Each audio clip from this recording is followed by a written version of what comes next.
Frenchman named Leon Foucault became famous for swinging pendulums and claiming their consequent motions were proof of the Earth's diurnal rotation.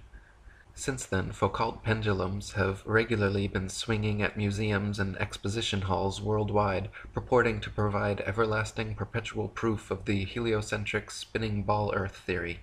The truth is, however, unbeknownst to most of the duped public, that Foucault's pendulum is a failed experiment which proves nothing but how easy it is for pseudoscience to deceive the malleable masses.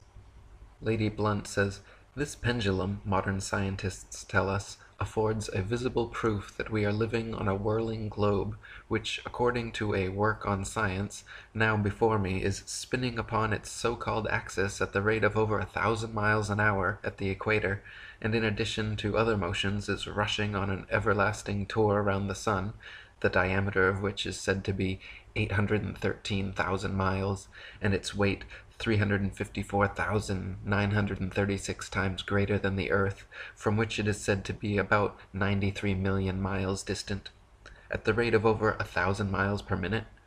Now, to prove that the Earth really has these motions, a pendulum is suspended at the show. The showman sets motion and bids the gaping world of thoughtless men and women to behold a proof that we are living on a whirling globe which is rushing away through space."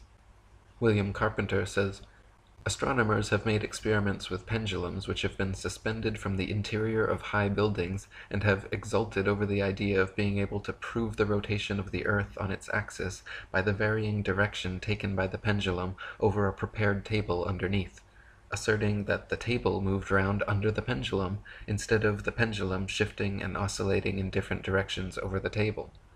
But, since it has been found that, as often as not, the pendulum went round the wrong way for the rotation theory, chagrin has taken place of exultation, and we have a proof of the failure of astronomers in their efforts to substantiate their theory."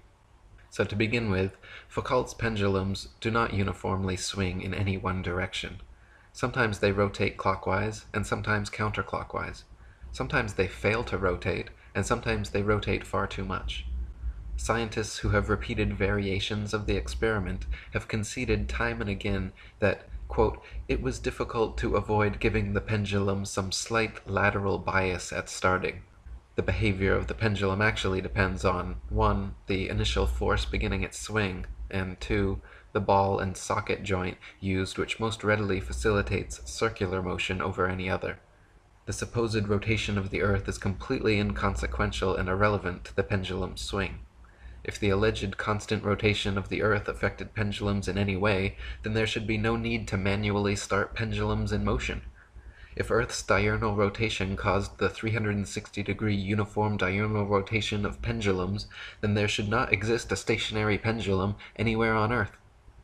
Samuel Rowbotham says, "First, when a pendulum constructed according to the plan of Mr. Foucault is allowed to vibrate, its plane of vibration is often variable, not always.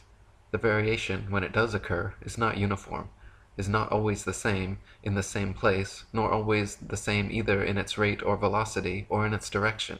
It cannot therefore be taken as evidence, for that which is inconstant cannot be used in favor of or against any given proposition. It therefore is not evidence and proves nothing. Secondly, if the plane of vibration is observed to change, where is the connection between such change and the supposed motion of the Earth? What principle of reasoning guides the experimenter to the conclusion that it is the Earth which moves underneath the pendulum, and not the pendulum which moves over the Earth? What logical right or necessity forces one conclusion in preference to the other? Thirdly, why was not the peculiar arrangement of the point of suspension of the pendulum specially considered in regards to its possible influence upon the plane of oscillation? Was it not known, or was it overlooked, or was it in the climax of theoretical revelry ignored that a ball and socket joint is one which facilitates circular motion more readily than any other?